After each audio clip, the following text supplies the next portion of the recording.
Hello, comic creators. It's been a busy week in the comic book industry, so let's just jump right into it. My name is Gamal Hennessy. I am an author, attorney, and business consultant in the comic book industry. So the first thing that I'm going to do is we're going to start with a not so shameless plug.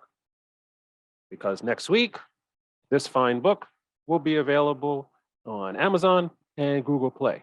The business of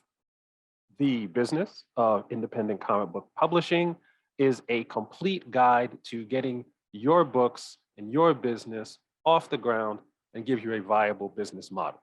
It covers every aspect of building a comic book publishing business, everything from idea development, talent management, legal developments, marketing, sales, distribution, advertising, and everything else.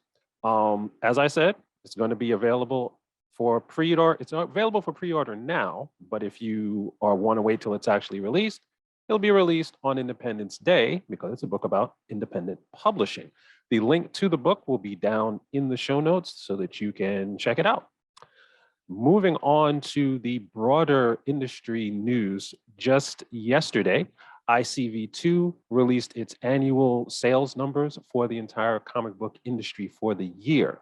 And they reported that the industry as a whole generated $2.75 billion in 2021 across all channels.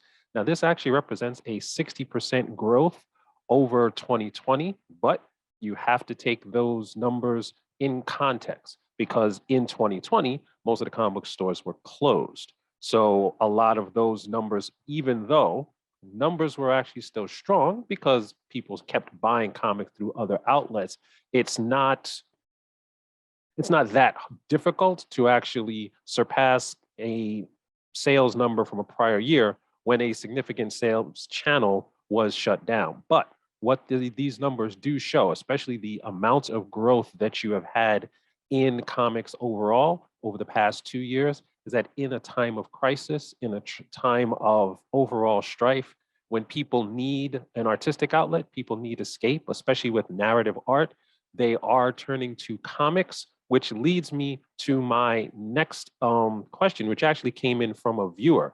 And if any viewers out there have any questions, please feel free to contact me directly or put them in the comment section, and I will endeavor to get through them. But I will read the question that this viewer left. It says, I was planning to launch a comic book campaign in July. Then Roe v. Wade was overturned today, and it just feels wrong for me to try to do any kind of fundraising while horrible stuff like this is happening. Not sure if this is a conversation you've had with any other creators, but I just wanted to know your thoughts. So what I'm going to provide in my thoughts is basically two reasons. And there was a quote, it may have come from Dale Carnegie or Andrew Carnegie or JP Morgan, some old rich guy, who basically said for significant decisions that people make, there is almost always two reasons, a good reason and a real reason. I'm going to give two reasons, and I'm going to leave it up to you to decide which one is the good one and which one is the real one. One reason is, as I said in the overall sales numbers piece, that your stories can be an outlet for your readers. When we talk about marketing, we're constantly talking about the idea that your readers don't really want your book. They want the emotional impact that your book gives them, whether it's fear, happiness, adventure, whatever. So if you're providing that to your audience, they need that, especially in times of strife, in times of unrest, in times of struggle. So if you have a book that can actually benefit your readers in a uncynical way, then it makes sense to actually go forward and give your readers what they want while still remaining sensitive and tactful to the overall situation. The other reason is there have always been some kind of strife and struggle in society from a political, economic, or social standpoint. So if you wait until there's a calm period where nothing is going on to put out your book, you may find that there is no such period. So you might as well put out your book in the best manner possible, in the most tasteful manner possible, knowing that there are going to be unforeseen circumstances, whether there are going to be wars or pandemics or the trampling of human rights or mass shootings or natural disasters or anything else. Your business, to the extent that it can still continue, needs to continue, like I said, because it's going to be benefiting both you and your readers overall. Now, turning to less existential questions, there's a lot of confusion this week coming out of Oni Press. Comics Beat broke a story earlier this week that both the publisher, James Lucas Jones, and the VP of Business Development, Charlie Chu, two individuals who had actually been at Oni Press for more than 10 years each, abruptly left the company this week. Now, it's not clear who's in charge overall at Oni Press, or, well, Oni Press Lion Forge, because the two companies merged a few years ago. It's not clear who's in charge. It's not clear why these two gentlemen left, and it's not clear what the impact of that is going to be.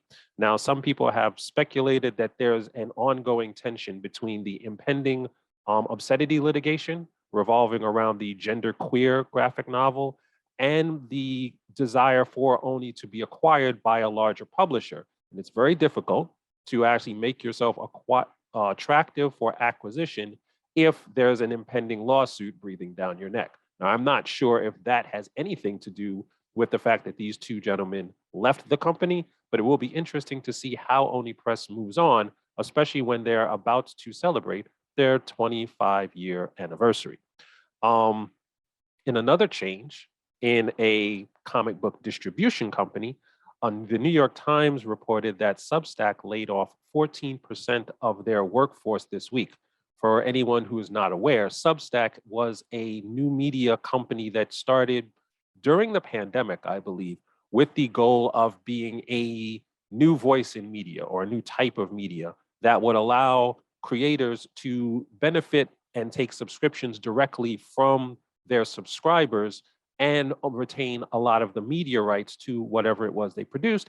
And they got several major names from the comic book industry to join in that initial push. But because Substack, I believe, needs to be seen as a tech company, and it seems to me that their business model was acquiring subscribers, acquiring eyeballs, and they spent quite a bit of money on that effort, which is why they dropped quite a bit of money on the comic book creators who had major names in the industry.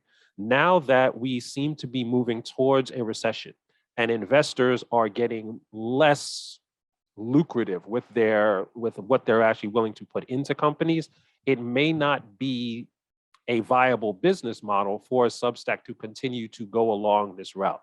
So while some people may have seen Substack as a vehicle that was going to move digital comics forward, it is unclear if they're going to be able to do that, or even if they were planning on doing that in the first place. Our last story is also about digital comics. It comes from a new news site for comics called Popverse, coming to you from the people who do read Pop, which actually is the company that handles a lot of major conventions in comics. And the story is about two major executives from Comixology also leaving the company this week. David Steinberger and Chip Mosher both left Amazon shortly after the mega corporation absorbed Comixology pretty much whole in totality into their Kindle app. It's unclear what happens next with Steinberger or Mosher, and it's also unclear what's going to happen with Comixology, but it appears at this stage that Comixology also isn't going to be the killer app in digital comics that the North American market is waiting for. I believe that eventually digital comics will become profitable, and it will be a way for comic book creators to actually make money without undermining print.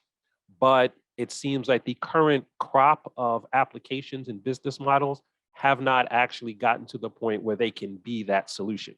So that's going to do it for this week's comics industry commentary. Check out the book, like and subscribe, enjoy your 4th of July, and Have fun with your comment.